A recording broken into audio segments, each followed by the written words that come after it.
Hi, I'm Milton Rendell and welcome to Real News Friday. Coming into this weekend is probably quite a reflective time, that being ANZAC Day, and of course that's going to be done a different way, but you know the marvellous part about it is Australians, we're still going to reflect on the sacrifices of our brave soldiers and all those who supported them through those difficult times. My grandfather was in the First World War and in fact actually lost a leg. Was a messenger. He was on the front line getting messages from one end to the other. Got shot in the leg and sadly lost it later on.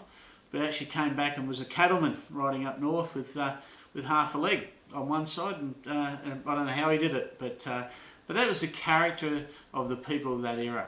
And I think that we certainly we use this time to reflect and look back on our past, and I think times like this are special, and I think many see it that way.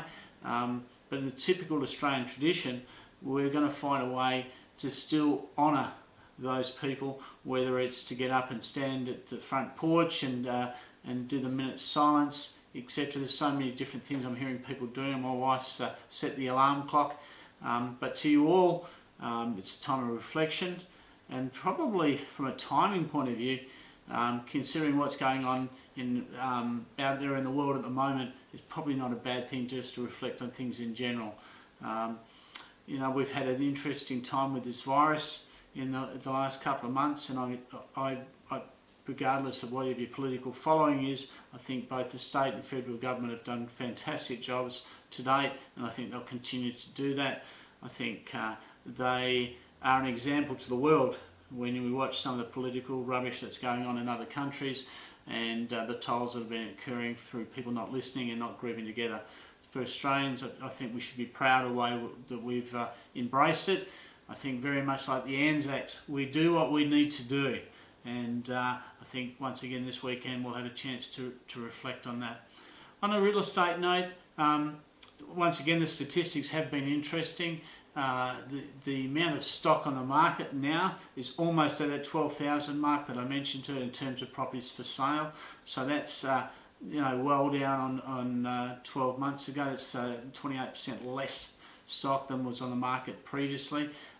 Sales, as we've sort of expressed in the last few weeks, have been down. There's a small spike in the last week. We were up about 5%, but we're still well down on where we were 3 months ago, where we were sort of averaging between, sort of around the 700 sales per week. Last week was just a touch under 300. So, but we're maintaining at that level. But I think that's a complete reflection of the stock levels. There hasn't been a lot of new property come to the market.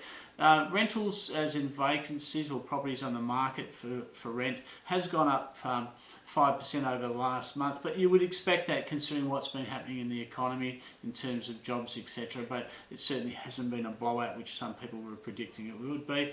Talking from our portfolio point of view, our tenants have been very, very good, and so have the landlords. I think on the commercial side, I think they've probably seen more variation there than we have in the residential. Don't get me wrong, there is a variation in residential, but it will depend on the demographic area. The demographic and the geographic areas will vary from place to place. So, but overall, I think that the market in itself is wearing it reasonably well, and I believe that we'll be in a position to recover or accelerate quicker than everybody else. When's the timeline? When is this all going to change? Who knows? But it does appear that the state government is considering some relaxation of a few things. Notably that when opens close for us, that's when the sales and the amount of properties going to market did go down. I think once the home opens are reinstated, we'll probably see a quick shift in that. And hopefully in the next 4 to 6 weeks that we'll see some positive signs, and I think we are today seeing some positive signs that'll lead from there. But I believe, and I may be wrong, and you can quote me if you like, but I think WA will be leading probably the market and probably even the economy recovery quicker than anybody else in Australia.